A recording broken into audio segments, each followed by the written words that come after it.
Queridos amigos, estamos iniciando con la palabra de Dios nuestra jornada hoy, en este viernes 23 de enero. La palabra del Señor nos viene a través del primer libro de Samuel, capítulo 24, versículos 3 al 21. En aquellos días Saúl tomó consigo 3,000 hombres valientes de todo Israel y marchó en busca de David y su gente en dirección de las rocas llamadas las Cabras Monteses, y llegó hasta donde había un redil de ganado junto al camino. Allí había una cueva y Saúl entró en ella para hacer sus necesidades.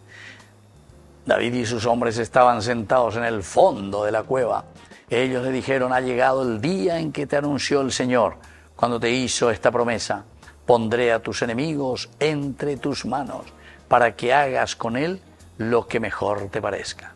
David se levantó sin hacer ruido, cortó la punta del manto de Saúl, pero a David le remordió la conciencia por haber cortado el manto de Saúl y dijo a sus hombres: Dios me libre de levantar la mano contra el rey, porque es el ungido del Señor.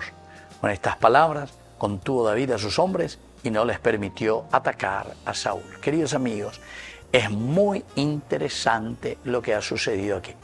Peñan de Yara, muy te imagina, lleva Peipobe o Yucajamaya al que le está persiguiendo. 3,000 hombres adiestrados de lo mejor, en cuanto que David con todos sus hombres sumaban simplemente 600 hombres.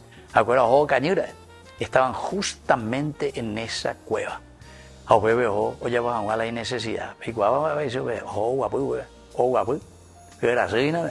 Y entonces ahí tenía toda la posibilidad. Ellos estaban en el fondo hoy. Saúl, a PPT y Catujo David o Yuquitejube. Incluso sus hombres le dicen a Pepe venían de Yaramo y vende pobre Yucajangua, Harembo desaparecejan para el enemigo. No es David, es el ungido del Señor. Quiere decir que oye esa cuaña convertiana a Oyapuana Beibona. Queridos amigos, esto es muy cierto también para nuestra sociedad, la lleva. Muchas veces ñandea ella que veña moneina, y ella por la bahía, pero sin embargo el Señor nos da la oportunidad. Y aquí David le da la oportunidad al rey para que él pueda convertirse y para que él pueda hacer bien las cosas. En el fondo, la oye.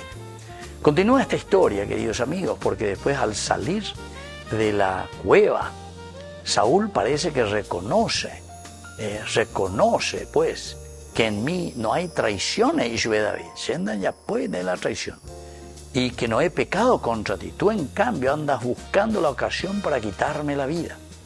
Que el Señor sea nuestro juez y que Él entonces haga justicia. Yo no alzaré mi mano contra ti, porque como dice el antiguo proverbio, los malos obran mal. ¿Contra quién has salido entonces a guerrear, Rey de Israel? Son preguntas retóricas, queridos amigos, que el Señor hoy también nos invita a cada uno de nosotros a hacernos interiormente.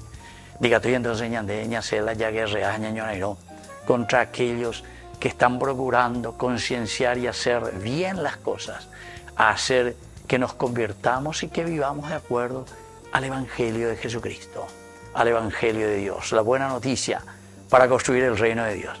Usted entonces, al contrario, ya bendecían, añaña bombareteana, y ese tiene que ser testimonio y ejemplo para cada uno de nosotros para tener un verdadero cambio en nuestra existencia. Que la bendición de Dios descienda sobre cada uno de nosotros, y especialmente sobre todos aquellos que dirigen las comunidades, el Padre y el Hijo y el Espíritu Santo. Amén.